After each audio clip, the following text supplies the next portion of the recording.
Hiya, I'm Clean Sarah. I was going to do a submission video wherein I would actually just have a run previously recorded and then just dub over that, but I've decided against that. Like I said, I'm Clean Sarah, and for Awesome Games Done Quick 2018, I am submitting Fable the Lost Chapters any percent.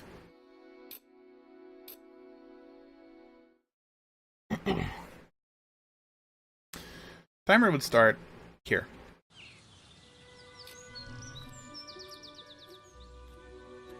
So the first thing you're going to be noticing is that I am rolling, and this is a trend that will continue throughout the entire run. I will be adding on to this, as this is just the core, the very basic bread and butter of my movement throughout the run. A little bit of what I'm actually doing. This is basically the game's introduction to the morality system.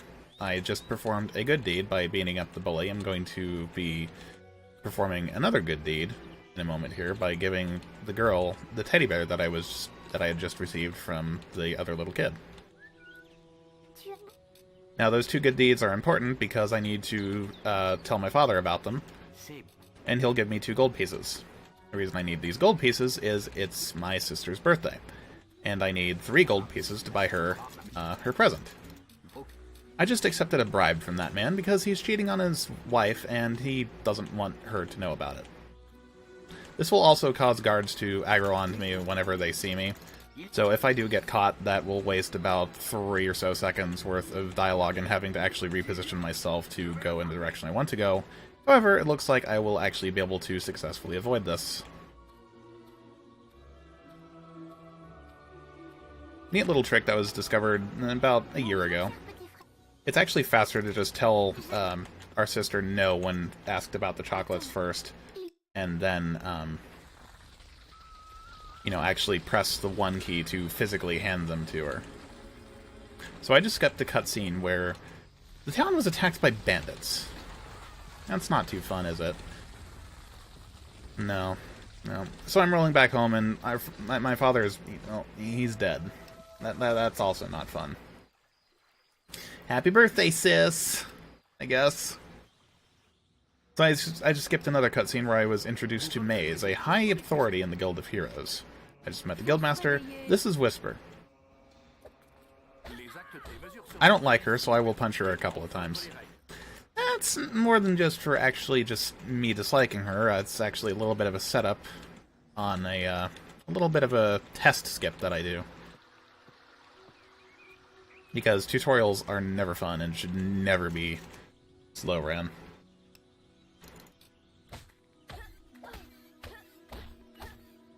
The way I'll skip a test is, you may have heard some dialogue after I had punched Whisper those 2 times. I haven't, like, okay.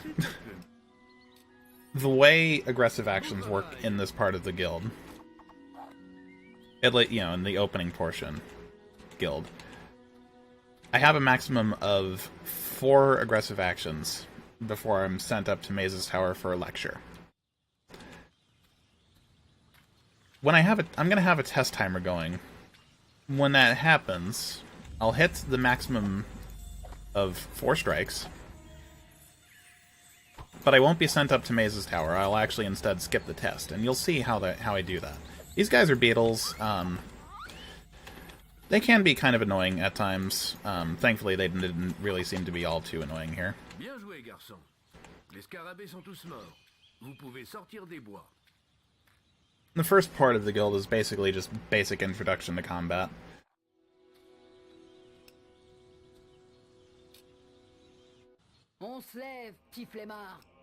Hello again, Whisper.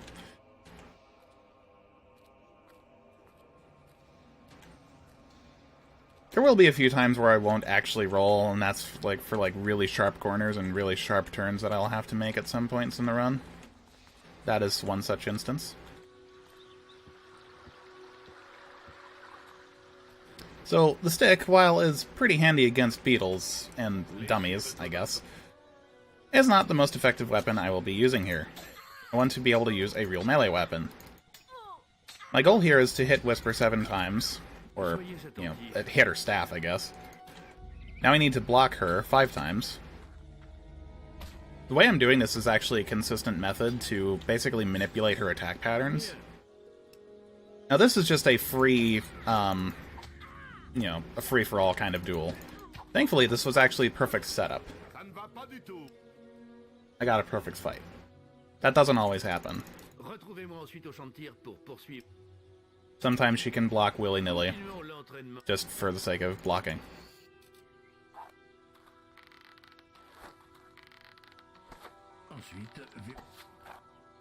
There, I just had to prove to the Guildmaster that I can actually hit stationary targets, and I'm gonna hit another stationary target, him. Now, you may have seen that I had a little timer going, through the, you know, on the right of the screen.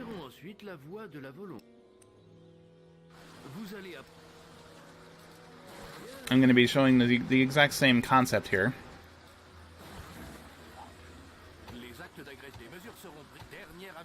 And just like that, I've basically just skipped a whole minute and 25 seconds.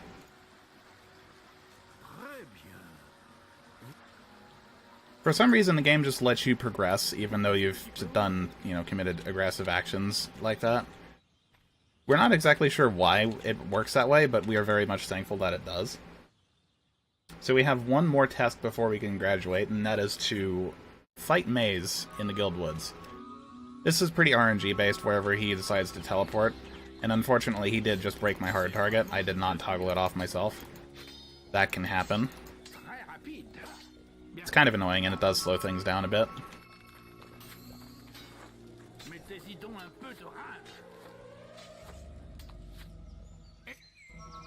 Once again, he broke my hard target. So as I just demonstrated, I just needed to hit him 7 times with my sword, 7 times with arrows, and 7 times with lightning. Now, the way I hit him with lightning is actually kind of optimized. Normally when you just hold down the lightning button, or just hold down lightning, you actually just channel it. Unfortunately, doing it that way is considerably slow. So I needed to actually time my lightning strikes such that it actually hit him, and then stopped doing it, and basically reset it to combo him in such a fashion. So I just learned a spell there, it's called Assassin Rush, and I also picked up a Wasp Menace quest. Now, Assassin Rush looks pretty self-explanatory. It's basically a little short-range teleport. You rush forward, or you attempt to rush behind whatever the heck you're actually targeting. Unless it's like a world object of sorts, like a barrel or a bramble bush. NPCs, both neutral, friendly, you know, friendly and or hostile, will influence my assassin rushes. If I have them soft targeted, as indicated by the highlights surrounding whichever NPC it happens to be. Be it character or creature. So I just killed a few wasps, and that was just to spawn the big wasp queen. Just did a little trick there where I actually charged my arrow, pulled my arrow back anyway, while I was rolling. I'm going to be utilizing that a few times in the run. Fun fact, I actually had to wait for that Wasp Queen to spawn more wasps before I could do more damage to her. If I had tried, you know, if I were to, like, rush in with a melee weapon, say if my first arrow missed for some reason, if I were to, like, try and combo her to death, that would not work. I would literally have to wait until after she spawns more wasps. There are a few bosses, or just simply scripted fights in the run, that have that mechanic. I have to wait for them to perform a specific animation or series of animations in order to actually deal more damage again. So having finished all of that, I am now on my way to Bowerstone South, the first town, wherein I will actually be abusing the game's broken supply and demand economy system. It's broken in that the game doesn't check to see that you just bought an item from the trader that you were talking to, and it will actually let you sell it back to the trader for a profit if you have enough. Buy low, sell high.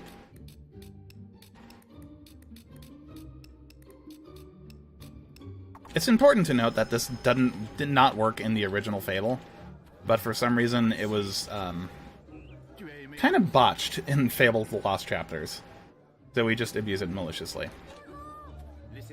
So I'm actually now going to sell my first longbow here, the yew longbow, and I'm going to instead buy the ebony longbow, which is essentially the third best longbow in the entire game.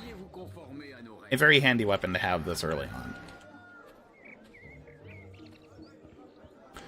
I also made space on my hotbar, and there's a pretty good reason for that. Dragging anything onto the hotbar manually takes an awful lot of time. What I just stole was an Ages of Might potion. Now, what that does is when I use it, it will give me 1,000 experience, of strength experience specifically. And then this will play very heavily into the experience system, which has the combat multiplier. And I'll touch on that a little bit more later.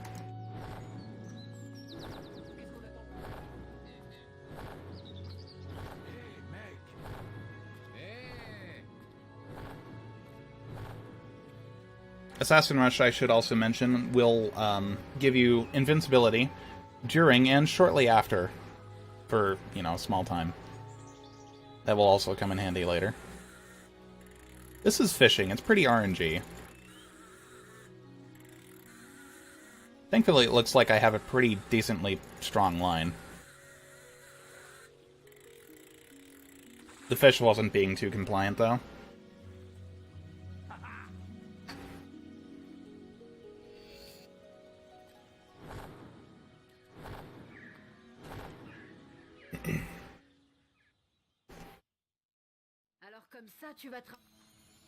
I'm actually going to be grabbing something else here that I don't normally grab, and this is just for the sake of safety. I'm going to be grabbing a Wheelmaster Elixir. Now, what Wheelmaster Elixirs do is they increase my entire mana pool by, you know, a decent amount. They just increase it a little bit. It's essentially like, it's basically the equivalent of a magic power upgrade that you can get through spending experience.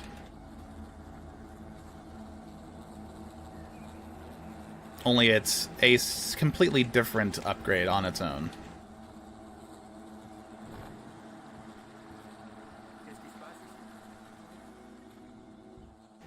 So the reason I wasn't using Assassin Rush there was because I knew I had wasps behind me. Now, unfortunately, the soft target system does extend a fair bit behind you as well as in front of you.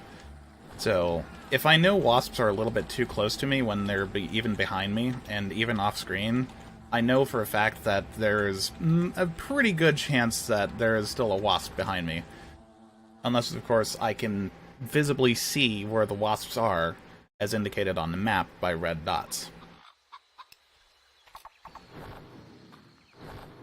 So, this is the Protect Orchard Farm quest. It's pretty self-explanatory. I need to kill a bunch of bandits and make sure that they don't steal priceless artifacts that are, you know, being contained here in Orchard Farm.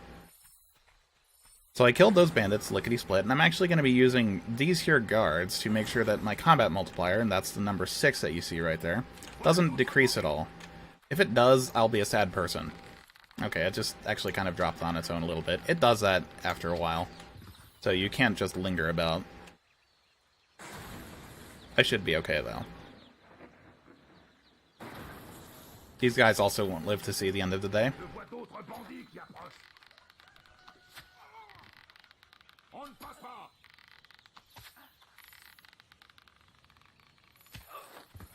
My goal here for the combat multiplier is 12. I won't be able to get it there. I'll try and get it on Whisper here, though, because we do fight here as well. Now, this fight with Whisper is actually kind of unique. This is actually the game's introduction to the flourishing mechanic in melee combat. And what's actually kind of special about flourishing, it's an unblockable attack. It's a little bit slower. It's also a little bit more powerful. But it's basically to show off how you use it, what causes it. It's basically just a little bit slower, slightly more powerful attack that you can't block. However, if you're hit out of that animation, it's essentially wasted. So, unfortunately, I was not able to get the 12 combat multiplier I wanted. However, I should still be okay. If worst comes to worst, I will actually just forego the magic power upgrade, which would be okay because I did pick up the Willmaster elixir. Speaking of, I will go ahead and use that right now. Also, I never touched on why this is in French. The reason this is in French is because it saves 30 seconds, 35 seconds actually, approximately, in the Bargate Prison segment of the run, which is essentially just a stand around and wait and listen to the dialogue bit. Because there's no actual, like, dialogue text. Japanese would be faster in that regard, but because it's spoken dialogue, and it can't be skipped, French is spoken the fastest, for some reason. So we optimally run it in French. I just skipped a little bit of unnecessary dialogue by zapping that bandit over there. Not too much to talk about there. I dragged more stuff off of my action bar down at the bottom to make room for some spells that I'm going to be learning here. Picking up the Trader Escort quest, which I'm sure a lot of people who played this game probably really did hate. People might think, ugh, escort quest, why? Or if it wasn't the escort quest itself, it was actually the Darkwood atmosphere. Actually, hold on. Yeah, that was a mistake. That was a bit premature of me. I can actually get it anyway. That's good. Okay. Oh no. Okay, there we go. So I learned a couple of new spells, and I upgraded a few others. I learned that spell there, Summon. What it does is it summons a creature to basically do my bidding. And I actually need that summon creature to kill an enemy. Like it just did, thankfully. And what I need that for is a little trick we like to call summon clipping. And I'll explain more on that when I get to it. I learned a spell called Multi-Strike. I won't be using it for a while, though. It's a pretty self-explanatory spell, though. I will say that much. I also learned the spell Physical Shield, and Physical Shield is kind of broken. It's essentially a second health bar that comes out of your mana instead of your health. Multi-Arrow is another spell I learned. Here's a little demonstration. Killing that infected trader there is actually the fastest way of dealing with that, because if you actually go close to him, it'll trigger a cutscene where you have to either say, yes, I'll let you follow me, or no, go away.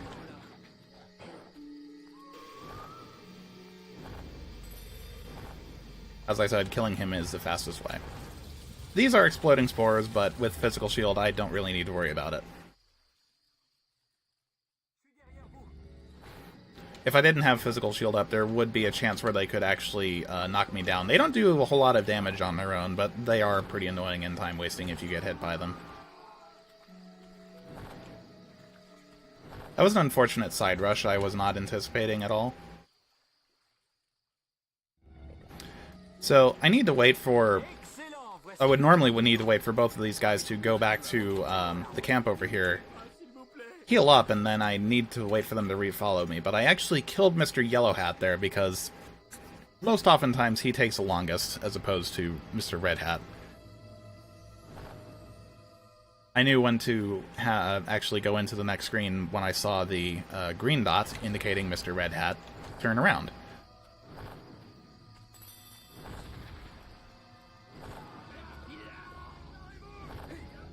Admittedly, my movement here so far is actually kind of sloppy. These guys are pretty nasty. They can really easily kill you if you're not careful. So I did need to be a little bit cautious of that.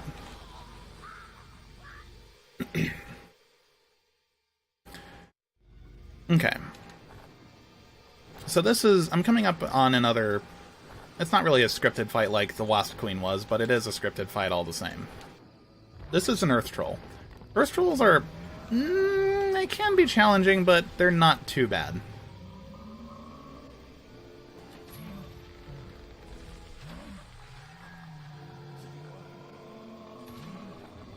A little mechanic that I just abused there, and it's not really little at all, was the final charge of Multi-Arrow will deal twice the damage of any of the other ones.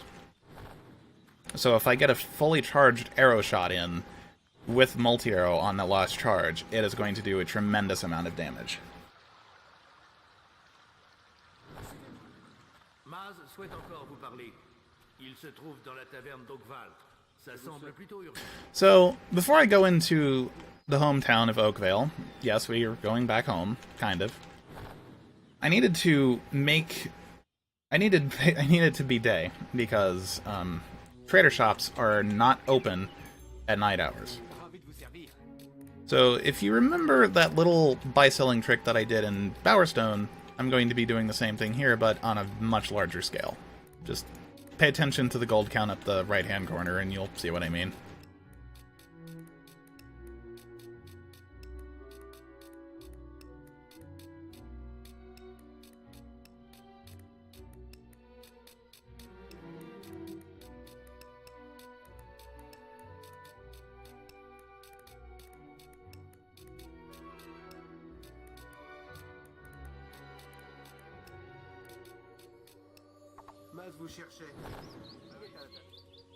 Talking the maze to once again progress the story.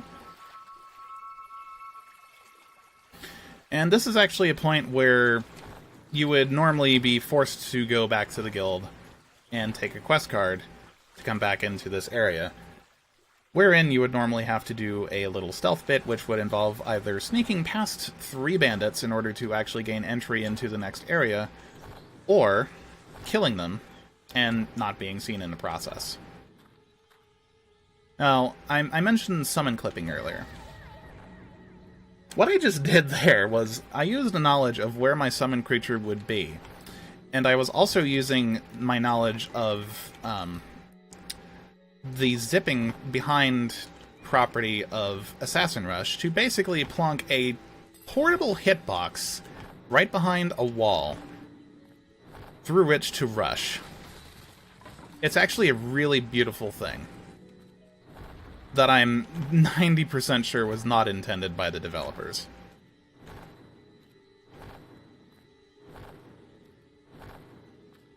So I just picked up an Ages of Skill potion. It's exactly the same as the one that I picked up from fishing earlier. I will be using that as well later.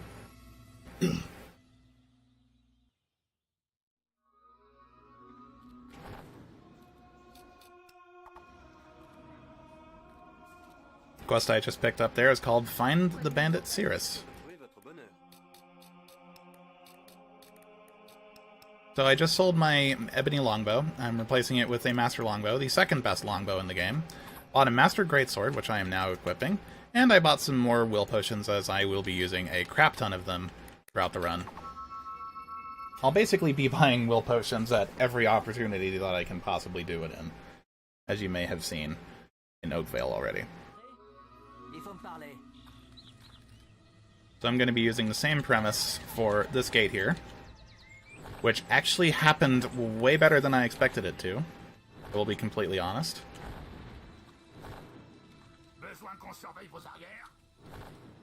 The method I just used, I've only just recently started using at the time of making this video. And it is actually the method that the world record holder KJ Freshly uses in, his world record. That was a little bit of a botched one. I probably should have tried making sure that my summon creature would have despawned sooner, so I wouldn't have to fumble with that. So I now have 3 Aegis potions, one of skill, one of will, and one of might.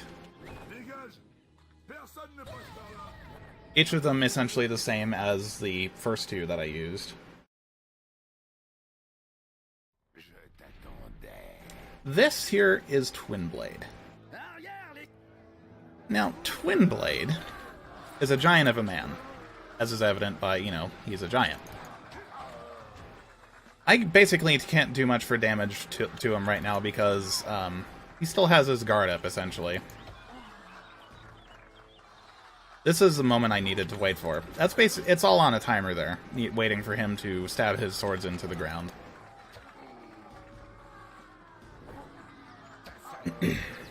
Carefully timing my hits to not waste much time. Throwing Physical Shield up there for safety, because those bandits can move in and attempt to kill me during the cutscene transition, which is actually kind of dirty.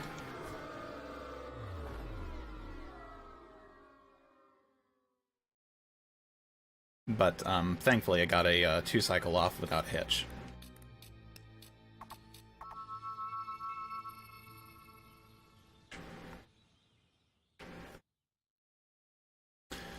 Just want to point out, by the way, that if it weren't for the fact that there is a teleporter pad in Twin Blade's camp, summon clipping into the area would have been completely fruitless.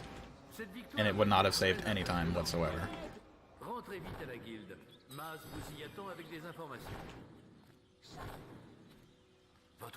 That's where the biggest concentration of summon clips exist. There's going to be another one coming up really soon, when I go to find the archaeologist.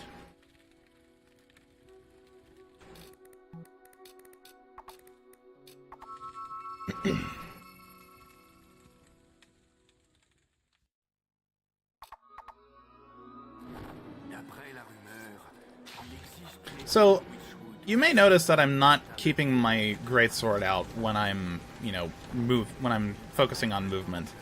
That's because it's a heavy weapon, and heavy weapons affect rolls very, very negatively. If I attempted to roll with a heavy weapon, I would not have a good day. It would be a really stupid fumble of a roll. It's really slow and not worth your time. So, this is actually a demon door, and this is actually also one of the only 3 demon doors where you can actually clip into, and they will have a loading zone behind them.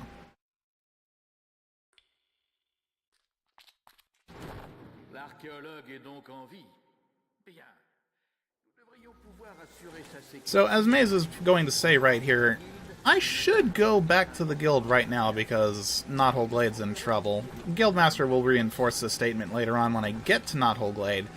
Only problem with listening to them, though, is if I were to not go to Knothole Glade now, I would not have the Cullis Gate teleporter pad active. So I would have to go all the way back from the Witchwood Cullis Gate into Witchwood. So I'm saving myself that trouble by just going here now and opening up the teleporter pad. Looking at my map, it appears I have Balverines, which can be kind of annoying for movement, but not as much as the Nymph. Nymphs are pretty annoying in that if they aggro onto you, they can basically follow you forever, no matter how far away you travel. They can travel any distance on the map in a matter of a second. They move that fast.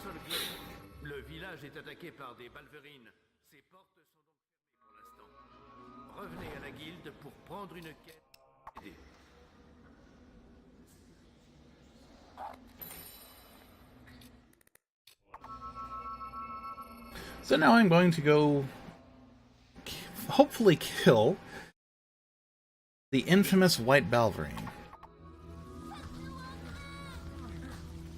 A little bit of speedrun tech here.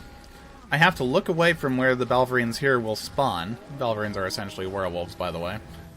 I have to look away from where they spawn in order to make them spawn. I guess they're camera shy.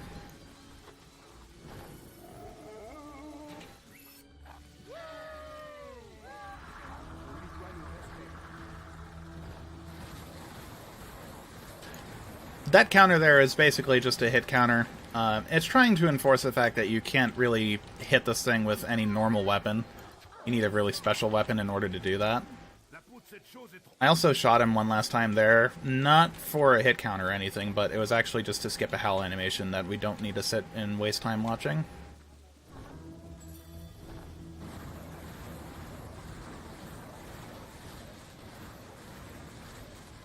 We use lightning here because it's simply the fastest way of doing 10 hits in a short amount of time that we currently have available to us. So what we just received and equipped on our Master Longbow was a silver augmentation. Now, silver augmentations cause our weapons to do extra damage against Balverines and undead. turning the camera away from the Balverine here to trigger the cutscene.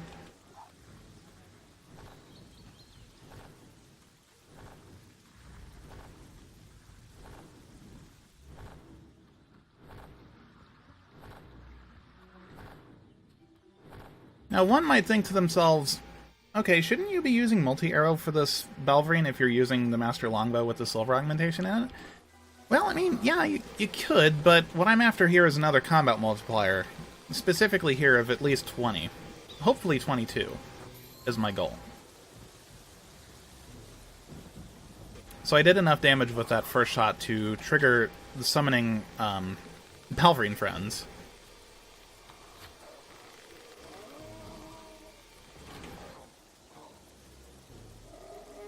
If I do this right, hopefully I'll have three-shot this white Balverine.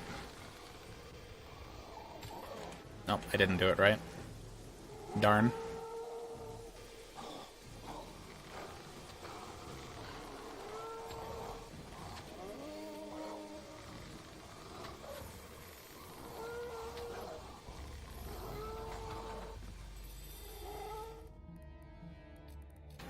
And now, having done that, having, you know, the white Balverine's head, I need to go back to Knothole Glade. I could just rush roll my way back into town, but it's much faster to just go use the Cullis Gate here, through the Guild Seal, as it's, like, right there.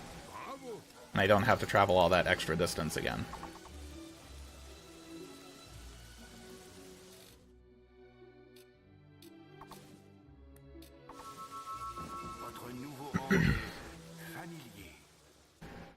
I completely forgot. I actually kind of bypassed what I was trying to do there.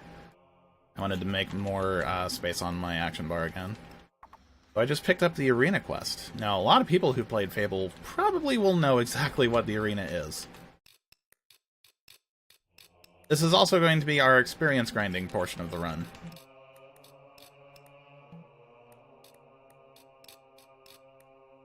Though probably not in the same way that most people would think. I'd like to think that most people who played Fable, at least the Lost Chapters, would know about the existence of the two different save functions that exist. There is hero saving and world saving. World saving saves your entire game through and through. Your location, your character history, attributes, spells, etc. It saves everything. Hero saving, however, just saves the hero. Whatever the hero has, you know, items, gold, experience, personality, stats, the whole works. It just saves the hero, but the location is wherever, right before you start a quest.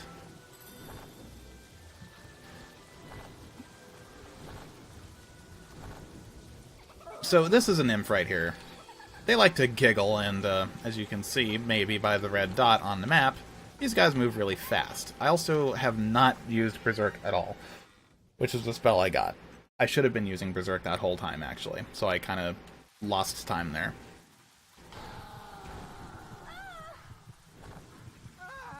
Now, what's so special about Berserk for movement there? Well, instead of doing an Assassin Rush and rolling once, I was actually able to roll twice before Assassin Rush came off cooldown. So that's a neat thing to have.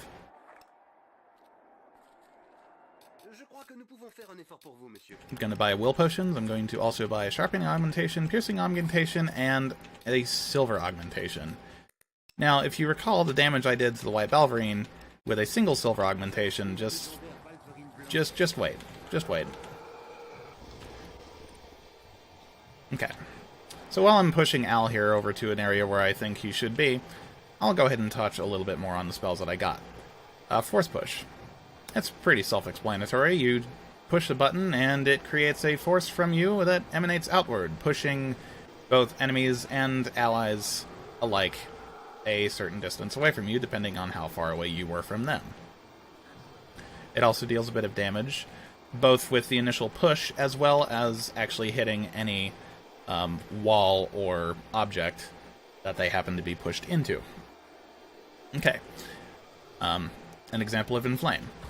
You punch the ground, it creates an area of effect, fire spell. Instant, bam, done, damage. I learned Berserk. Berserk is a broken spell. Broken in that it increases your physical damage done. It increases your combat speed.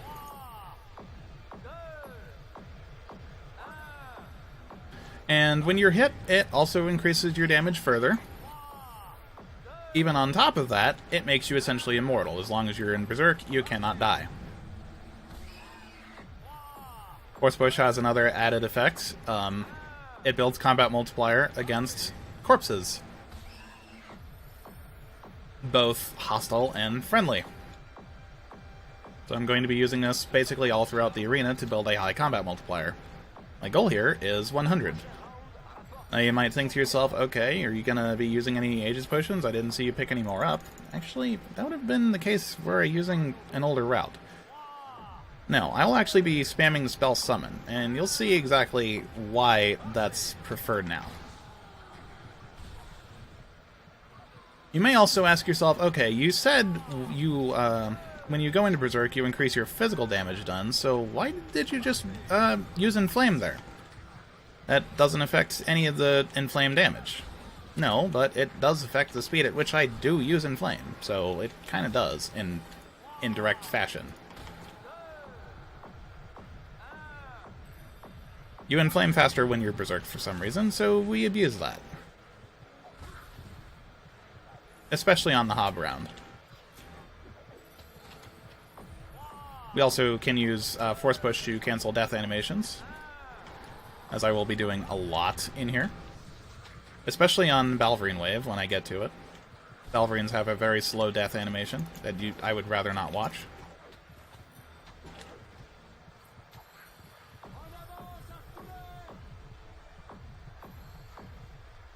An important thing to note here is that when I actually go into Berserk, I'm actually canceling an animation, specifically that one.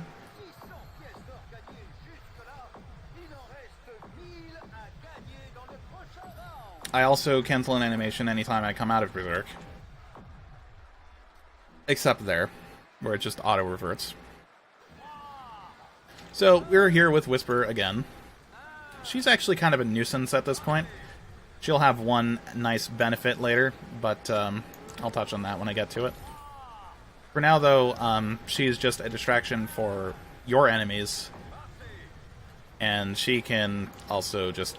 Yeah, for Balverines, the risk with her is she can make them jump into the air and not land for a long time. Because Balverines can do that, for some reason. So that was the same strength as... Yeah, that was basically a duplicate of the white Balverine that I killed earlier.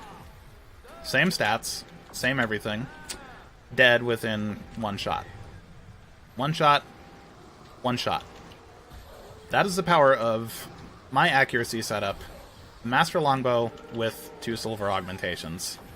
Ladies and gentlemen. It's pretty powerful. White Balverines never knew what hit them. So I just talked to Whisper there, and timed my skipping of that cutscene to cancel announcer dialogue. Now I'm spamming Summon. Now, what's so great about that? Well, basically, whenever you do anything in Fable... attack a thing, you get might experience. You hit something with your bow, you get skill experience. If you use a spell, you get will experience. So what I'm doing is I'm farming will experience. Now, the amount of will experience I'm getting each time I use summon is 3. Now multiply that times whatever my combat multiplier is.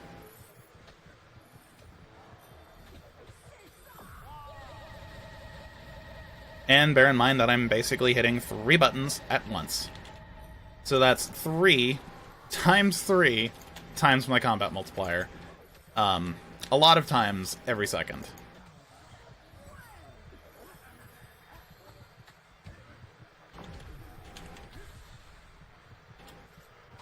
I kind of screwed up on that undead there.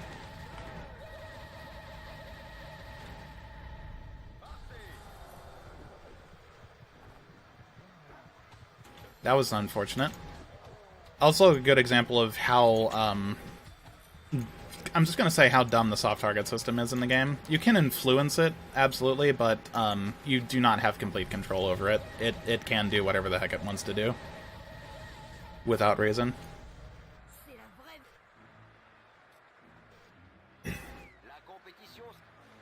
Not too horrible for undead.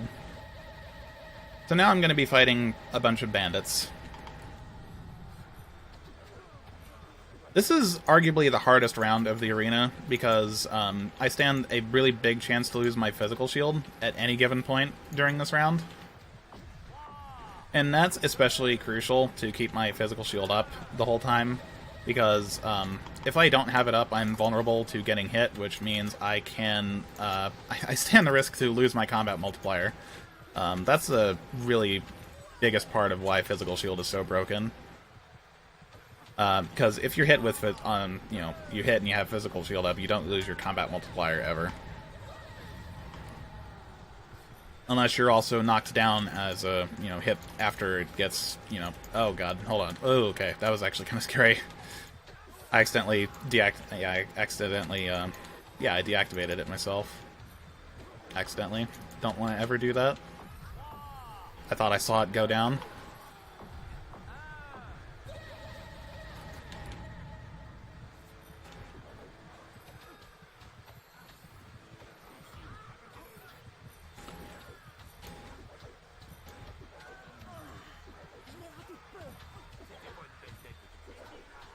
Another fun thing about Berserk, actually, is you actually have a chance for random decapitations with melee strikes.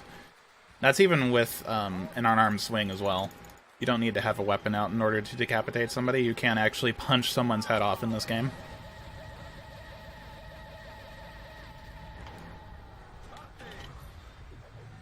Again, 2 Earth Trolls here. Even easier than the first one that we fought, as we are significantly more powerful then, or now, than we were then.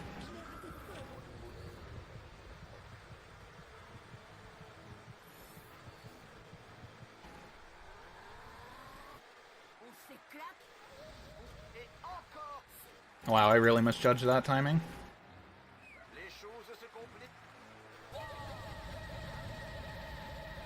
Oh, there you go. You can actually see how much experience I'm getting with each usage of my summon spamming there. Now, rock trolls take a little bit longer to kill, so I'm actually using a bit of AI manipulation here. If I were to have not used Assassin Rush at the time I did it at,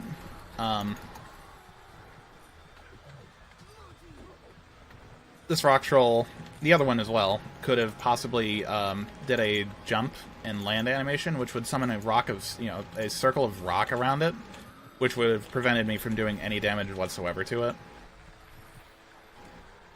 So I don't want that to happen. Luckily, I can actually use Assassin Rush at an appropriate time to prevent that from happening, and keep it looking in, you know, keeping it its looking round animation. So here's the biggest boss of the arena, Arachnox.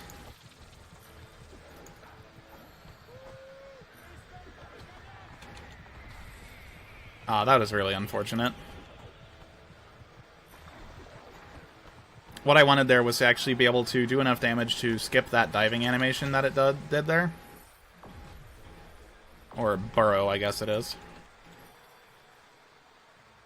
So having it actually just decide to stick its stinger into the ground the way it did was actually a very unfortunate thing, because it's the slowest thing that you can have happen to you.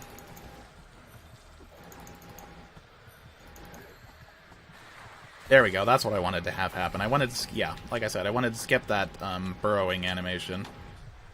That's the fastest thing you can have happen.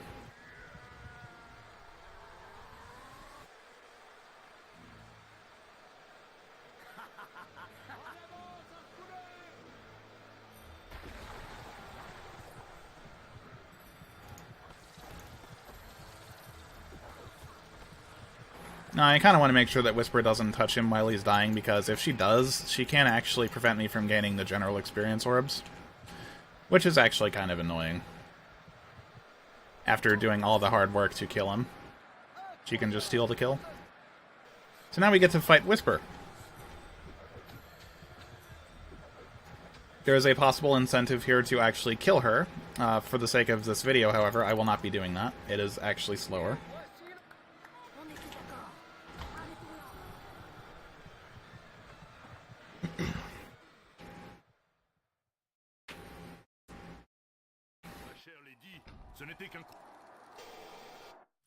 C'était incroyable.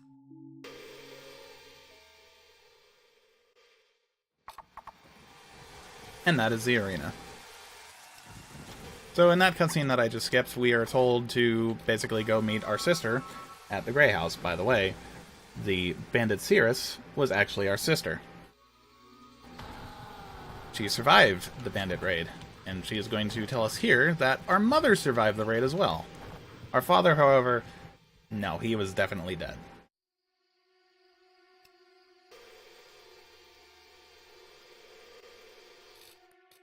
Unfortunately, though, our mother is being kept by the big bad guy, his name is Jack of Blades, in a prison called Bargate Prison. The only person with any information on how to get in there is the archaeologist who got captured by Jack of Blades' minions. We need to go rescue him if we hope to save our mother. So, with the arena, I should have enough experience to upgrade everything that I need to get. I just learned a spell slow time, which should be pretty self-explanatory. I'm going to be upgrading everything that I can to as high as I can get it. I do not need Ghost Sword. Excuse you, game.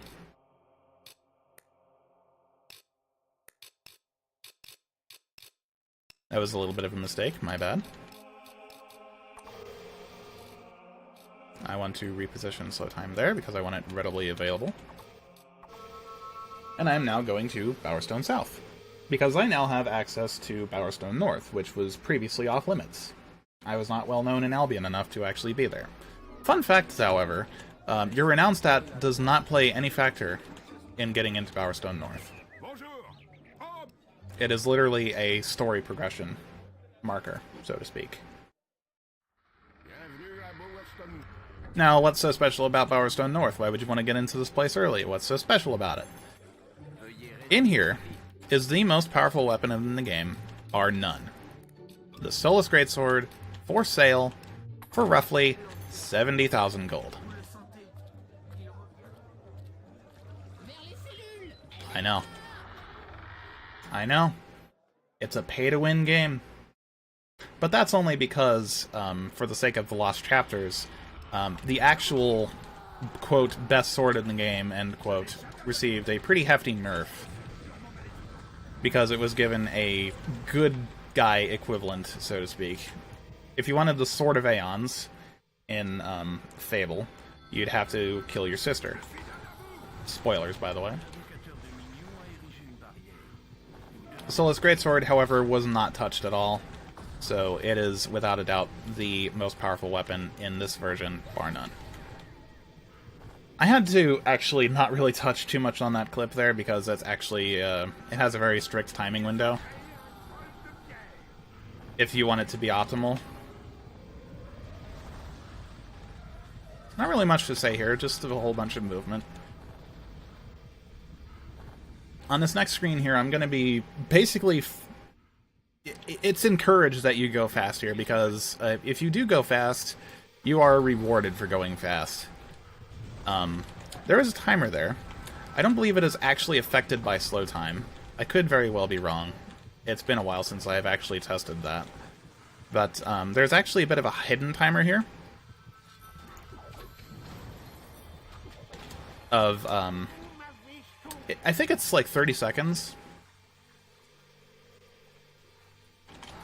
If I didn't finish, if I didn't kill those two minions there, basically keeping the archaeologist prisoner, I would, within like 30 seconds, I believe it is, I would actually have to kill every other minion on the screen. And that wastes a considerable amount of time. So you are definitely rewarded for killing those two minions as fast as you can. I had two options on handling that screen, by the way. I could have actually warped out, gone back to the guild, and then recalled back there, which is what we would do in normal speedrun circumstances because we have load remover there. However, for an RTA setting such as a marathon, it's better to just actually physically move out of the screen to get to where we are now, which is the Litchfield Graveyard. Because here is the only way into Bargate Prison from essentially behind. I don't really like this guy, so I'm probably just going to kill him. The reason I don't like him is because I kind of have to force push some of the undead around here in order to actually move safely. And if I accidentally force push him, well, if I'm in Berserk, I won't be after I force push him, because hitting him at all triggers a cutscene. And whenever, you know, you're in Berserk and you trigger a cutscene, you are no longer in Berserk. So that's not bueno. This is the absolute worst part of the game right here. Fishing. And this isn't an optional fish either. I am literally required to fish up a shield from this water here. A literal shield for a literal dead man. Which is what I'm doing. I'm collecting belongings of one Nostro. His helmet, his armor, his sword, and his shield. Gather for him, and a path he shall yield.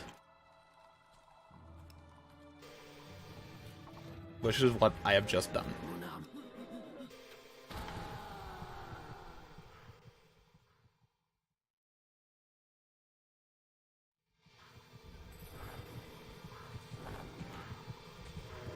There is a couple of more summon clips that I can do in this, like, general vicinity. I will not be doing any of them because my name is not KJ Freshly, and he is really the only person who does them in runs and does so successfully.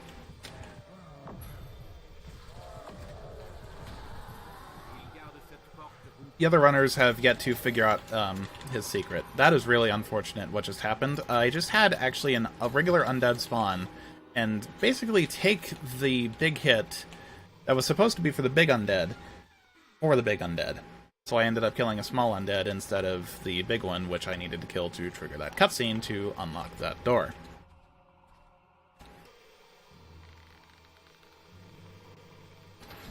So I actually need to wait for some undead to stagger their way, stumble their way into the circle to actually become solid.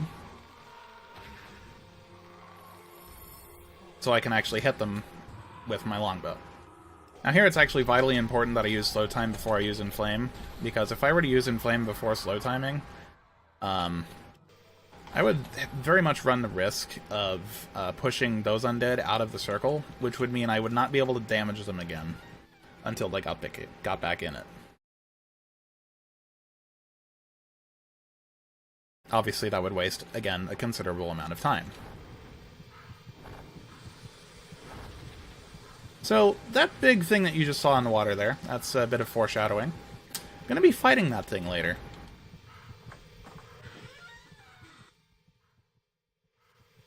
That's actually a fight that I actually, at some point, have kind of come to take for granted. Without the setup, it's actually kind of a challenge.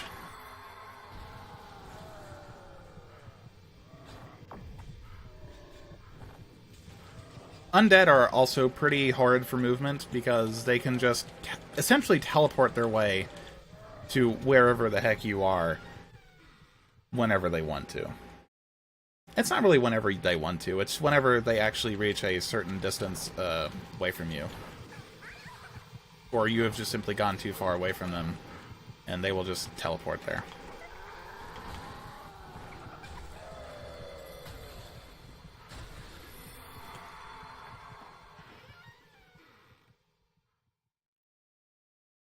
Those two times where I had to kill a bunch of undead in order to actually, progress was because, those two places had scripted magical barriers that popped up that would only be dispelled if you, kill the enemies around you that were linked to it. Which is why we're going to be fighting that thing in the water later. Same concept, really.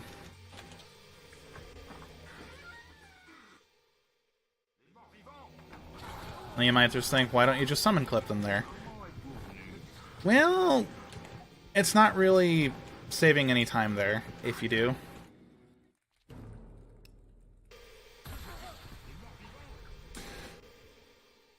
That was our mother, and, well, now we are also in jail.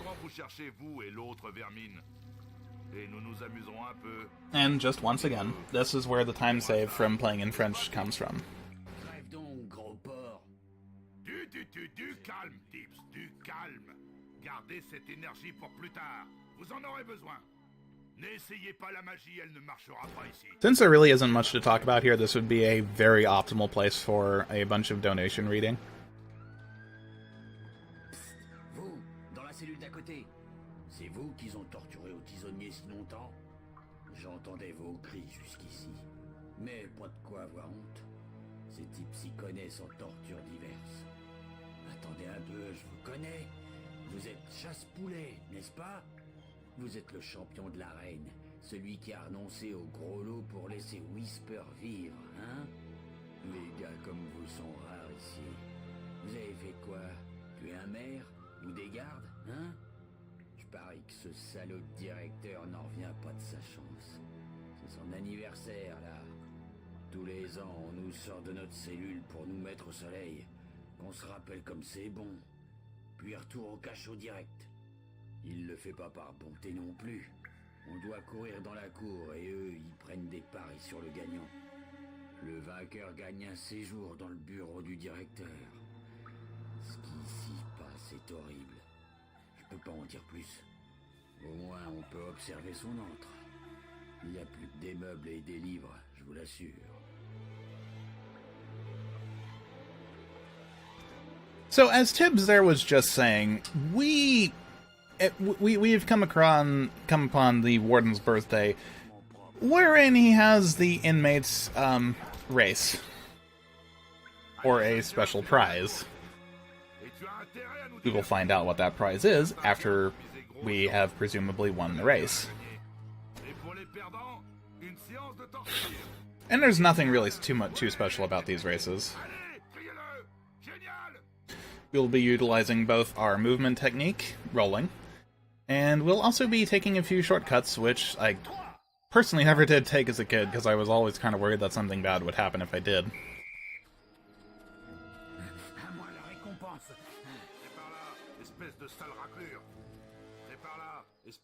It's basically, instead of going around the entire perimeter of the battlement, there's going to be like a little bit of a walkway. So I'll be cutting this little square, not square, but rectangle a bit short.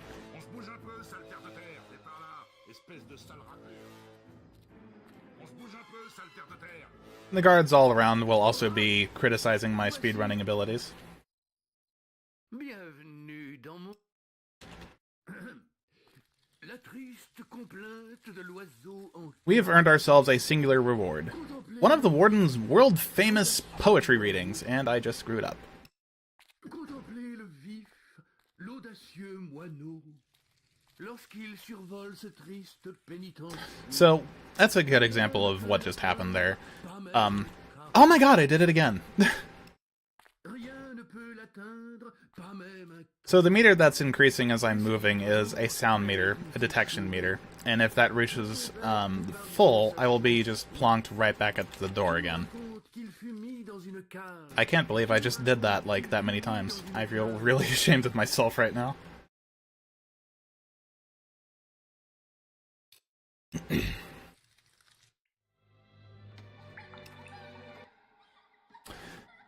So, because we have no interest in the arts, and his lyrical opus is wasted on our Philistine ears, it's back to the cell with us.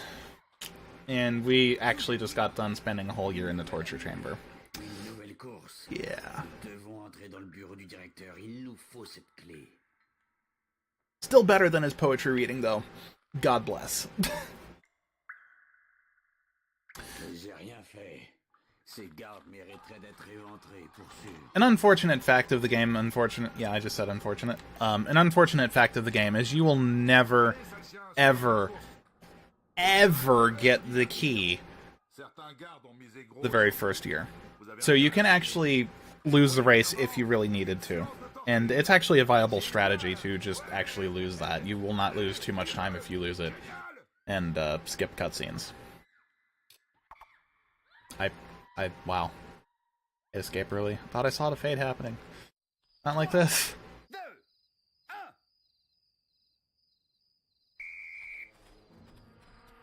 Je peux le faire. Ça s'appelle courir, ça. Gonzesse, par là, espèce de chien.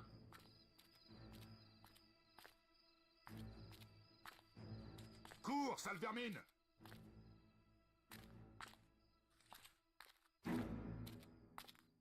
Plus vite, plus vite. Allez, allez, allez. C'est par là. Ça s'appelle courir, ça. Gonzesse, ça s'appelle courir, ça. Gonzesse. Cours, sale vermine. Encore vous. Le récit. Gris est la couleur la plus jolie. Gris est la couleur la plus jolie. There we go. That's how the first one was supposed to be. Gris est la couleur la plus jolie.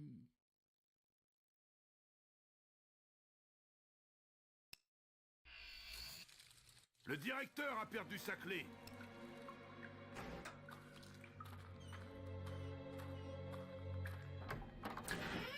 There's also a possible donation incentive I had considered, as a little bit of an aside, was to actually read myself the Warden's poems. He actually has 3 of them.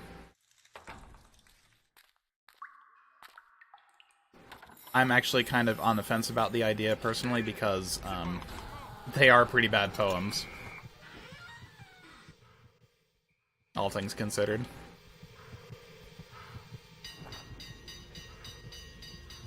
So, yeah, with the key I was able to get back my belongings, which I do literally need. The game will not let you progress until you get your belongings back. So, now we can actually escape Bargate Prison. You'll also notice I am essentially in the buff, minus my Union Jack underpants. Which admittedly would probably be a little bit hard to see with the everything that's going on in this current lighting. But rest assured, the Union Jack is there. So yeah, this is a pretty movement-heavy portion right here, so there would probably be another good spot for donation reading.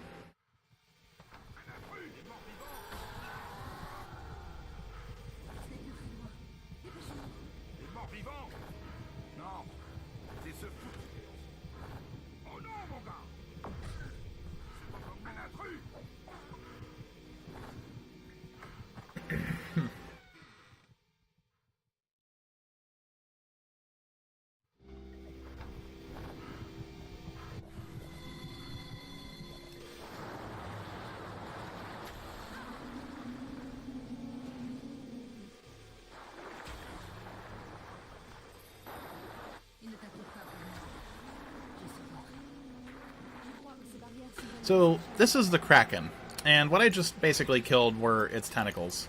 It wasn't really a killing, it was just a wounding, because this fight has multiple phases. You have one tentacle phase, a face phase, another tentacle phase, and then the last face phase.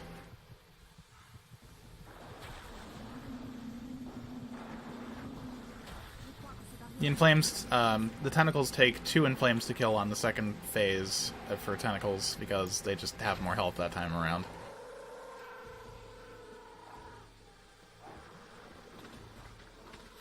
Going to expel my last 2 charges of multi-arrow and refresh it. This is actually a bit of a setup for the fight against Jack of Blades.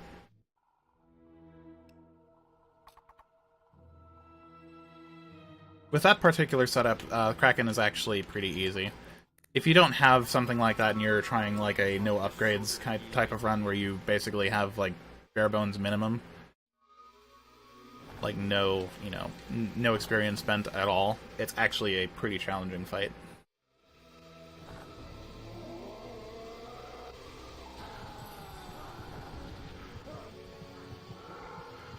And by the way, yes, that is the same Earth Troll that I killed in Trader Escort earlier.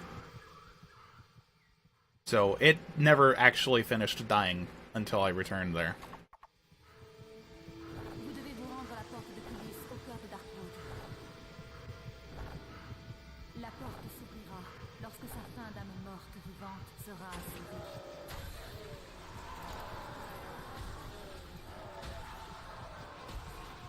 So I basically need to just kill a bunch of undead here in order to activate this Cullis Gate, and this is a one-time Cullis Gate, unlike all of the others,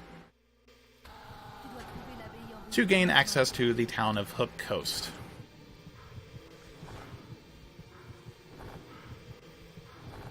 However, the Cullis Gate for Hook Coast is permanently open now.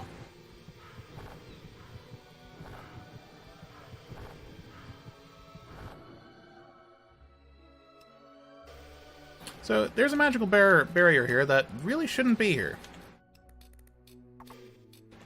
Our mother has found a book in the guild that may actually explain it, and may have a way to get rid of it.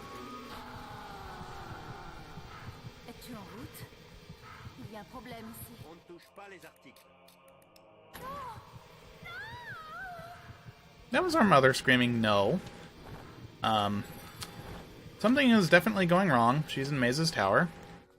She was abducted by Jack's minions. Like, she has a knack for getting captured here. It's actually kind of a shame, because Scarlet Robe is actually kind of a, that's her name, by the way. Kind of a pretty lore-rich character. Reduced to a damsel in distress.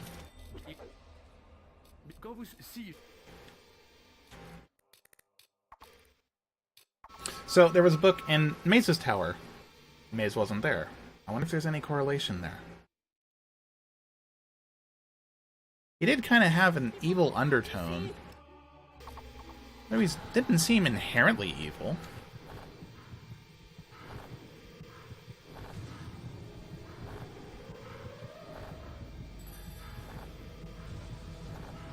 No.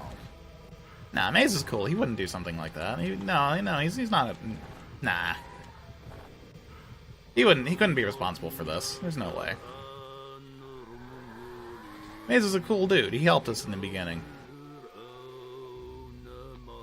Brought us to the guild.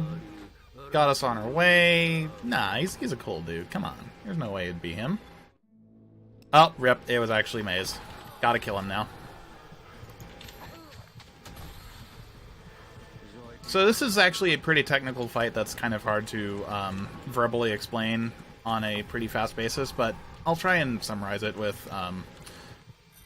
what this fight basically boils down to, and the way to do it the fastest way possible, is to skip specific health barriers. That actually determines where all he teleports to.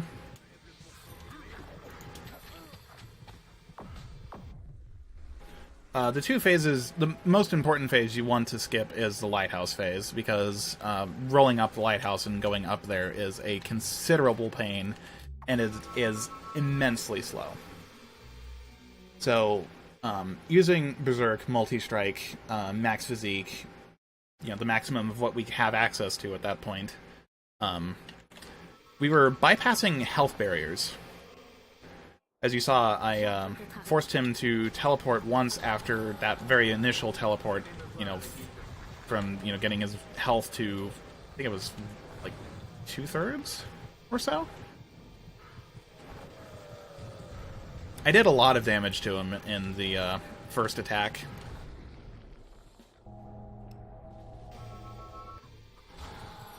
So that caused him to skip his second phase and teleport straight to the shop. Not too long after, going to where his second phase would take place, but his health was already too low to stay there. That's essentially the concept there. What I'm doing now is not skipping, but just, it's a bunch of movement. I'm trying to stop Jack of Blades. It's impossible to actually do so at this point. Even if you were to attempt a sequence break, the game would try and compensate for it, and you would also run the risk of soft locking the game. So it's better just stay on the beaten path. No summon clipping at any point would actually save you any time anywhere in this quest.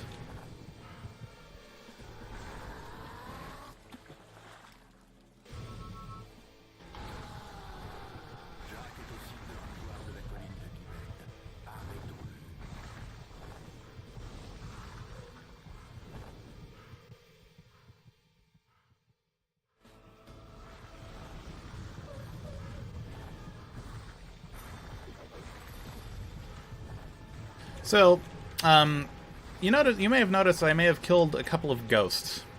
Actually, I killed 3 ghosts in Hook Coast, and I still have 1 charge of multi-arrow, as indicated by the little itty-bitty orb that's floating around the hero.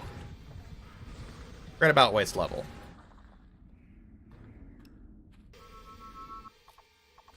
If you might remember, on the Earth Troll fight in Darkwood, the last charge of multi-arrow, I said, does double damage of any of the others. Using this, and max accuracy with the Master Longbow, I'm essentially going to take care of Jack's second phase here, lickety-split.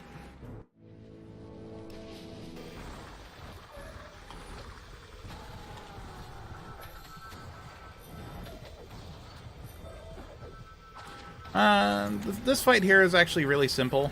It's kill the minions to force Jack to fight you on his own.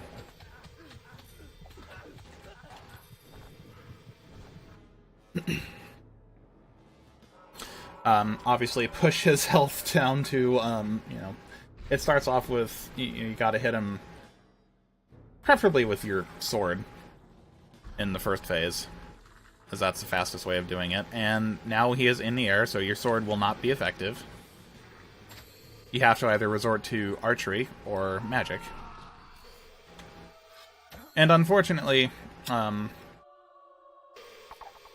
killing your sister just to kill her is not necessarily that much faster than letting her live. Unfortunately, we do need to be evil in order to max out Berserk, which is one of the alignment-based spells that only the evil can master. And killing our sister at that point gives us just enough evil points to learn Berserk for. And this will help us out through the rest of the run pretty immensely, because it'll make us stronger, and it will also last longer.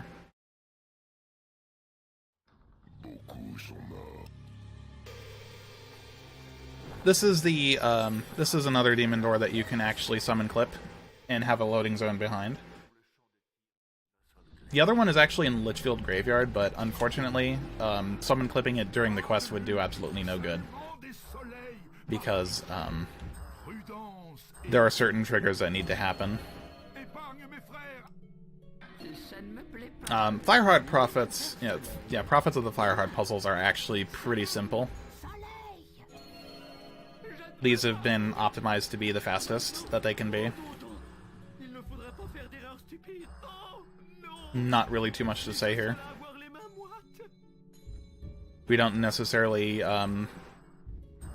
care about killing or sparing them. It doesn't really affect much of anything.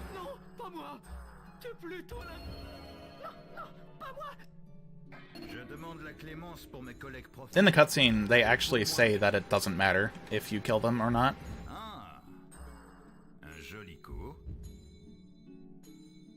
Although they would prefer to actually survive this encounter.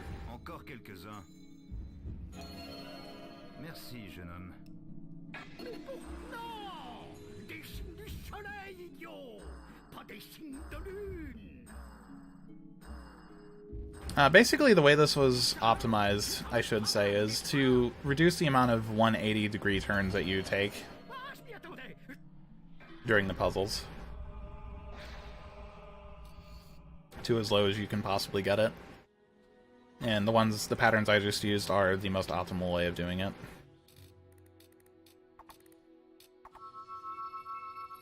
So for our efforts, we were given the Fireheart, which we now need to take to Hook Coast to summon the Ship of the Drowned. This is all to gain entrance to the Northern Wastes, which Scythe is at, but unfortunately he didn't take his guild seal with him, so none of the Culliscates there are active.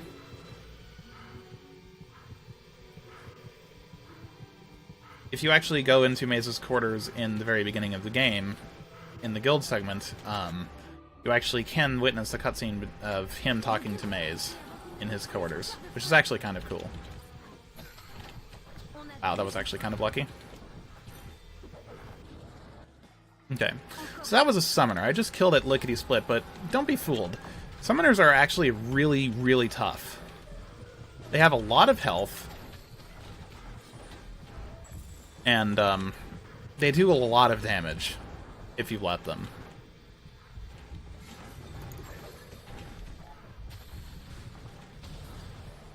The reason I kill them so fast is because I just do that much damage.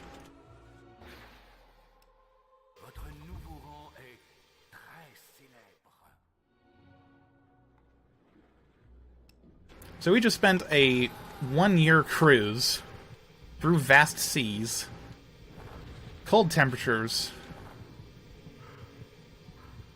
in our underwear, because clothing doesn't really matter at this point. Physical shield is our armor. It has its own armor value, so any armor on top of that will do literally nothing.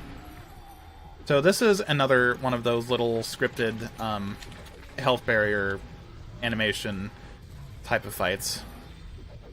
I'm literally just waiting for this ice troll to get through a certain amount of punches. Because as you just saw, I was hitting it, definitely, and I should have been doing damage to it at the time, but I wasn't. Whisper was also like that. I waited for her to throw a grenade, or reach into her pocket to grab a grenade to throw at me, before I could actually finish the fight with her in the arena.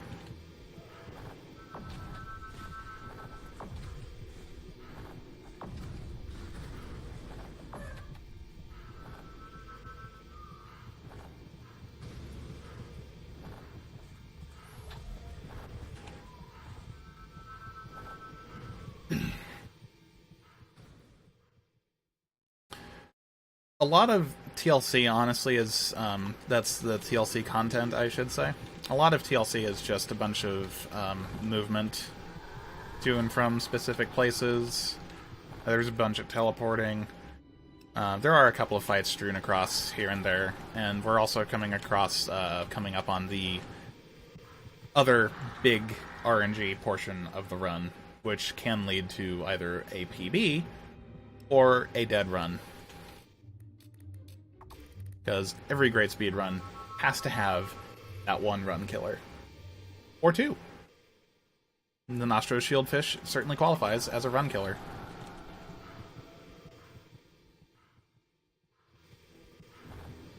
But the place I'm coming up to now, Necropolis, is pretty different. What I'm doing in Necropolis is I am looking for graves to rob. But specifically, I'm looking for glyphs with which to activate the Snowspire Oracle. And I need to learn 4 expressions actually, but 3 of them are hidden in graves strewn across the Necropolis. Tifeng is one of the names I'm looking for.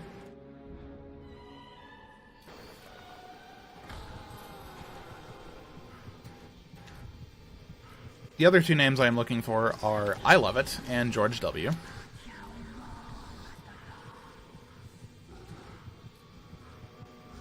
Not having very good luck with this one so far, unfortunately.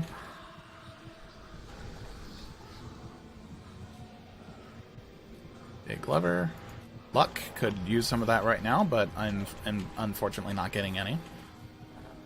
All of the graves in this game, by the way, well, not all of them, but the majority of them actually have developer names in them. in them and on them. This grave right here is unfortunately very hard to read, so I'm just going to risk it and dig there. Thankfully, I actually got one of the glyphs that I needed out of it, which is pretty handy. And also kind of a shame. Another big shame here is that this last grave right here is the last glyph that I need. So this was a case of literal worst RNG possible. Because I had to basically inspect every other grave up until that point. And the reason I say it was worst RNG is because all of those graves are randomized as far as locations go. The contents and the names are exactly the same every time, but the locations of each grave, that is all randomized every time you enter the necropolis. And, you know, for the first time. Or if you even reload a hero save just outside of Necropolis, or the autosave outside of Necropolis, it's always randomized. But fortunately, we do have the way of finding which ones have the glyphs that we need by reading the glyphs, or the graves rather, and seeing the names. I love it, George W. and T. Fung. I would also like to give a little shout out to Tak Fung for actually responding to our email asking about a couple of spells in the game and how they work, so we could better understand, like, how it would help us in the speedrun. That was really cool of him. So we have the Oracle woken up now, and we need to start collecting souls to open the Bronze Gate to fight the big bad enemy of the game, which is really just Jack again. And the first soul that the Bronze Gate requires is that of an arena champion. We could kill ourselves, but that would be game over, so we can't do that. So we just kill Thunder instead. The alternative to that would be to actually go into the arena, fight a multiple round, essentially arena without all the grandeur, and collect one of the lingering souls from there. And that wastes a considerable amount of time. The next soul that the Bronze Gate requires is that of the Heroine. Now, our options here are go to the Memorial Garden in Oakvale and fight a bunch of Screamers that are preventing Scarlet Robe's soul from being used, or kill Briar, who is just right there, and ready, and waiting for you. Now, the Briar fight, unfortunately, is not going too well currently because, for some reason, she just doesn't like to have her clones die to a force push, even though it's max. There's not much you can do about that if it happens. It just happens.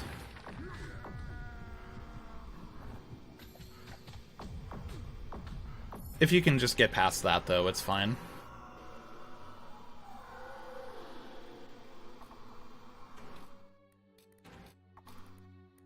And the last soul that it asks for is the oldest soul. Now, we used to kill the Guildmaster. We really did. But the Guildmaster is actually slower than in the alternative, which is Nostro. He is a very old soul. A very lore-heavy old soul. So, yeah. He's suitable. So, it took us a long time to actually realize it, but Nostro is considerably faster on his own than the Guildmaster. On top of the fact that he's faster on his own, there's also the fact that killing the Guildmaster meant that you had to watch an unskippable cutscene. So, why we never realized this sooner, kind of shameful, really, but at any rate. Nostro is actually a pretty interesting fight design, concept-wise. You have to kill an undead around him to make him vulnerable, and basically just go ham on him when he is actually able to be damaged.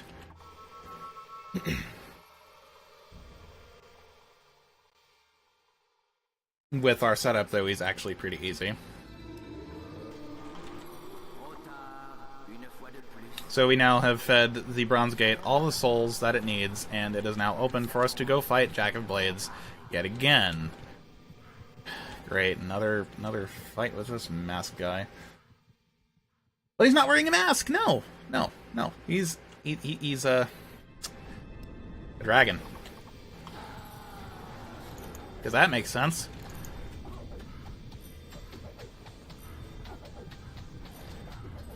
Not really too much to say here. We are just so powerful at this point. It's that easy. And we throw the mask away because it is faster. And that is Fable the Lost Chapters any percent.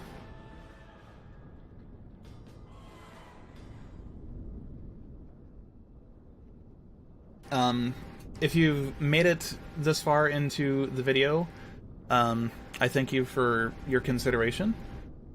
And I hope to be able to, at least if not me, hopefully one of the other Fable runners will maybe get their run accepted. And I hope to see you at AGDQ 2018. Thank you again for your consideration.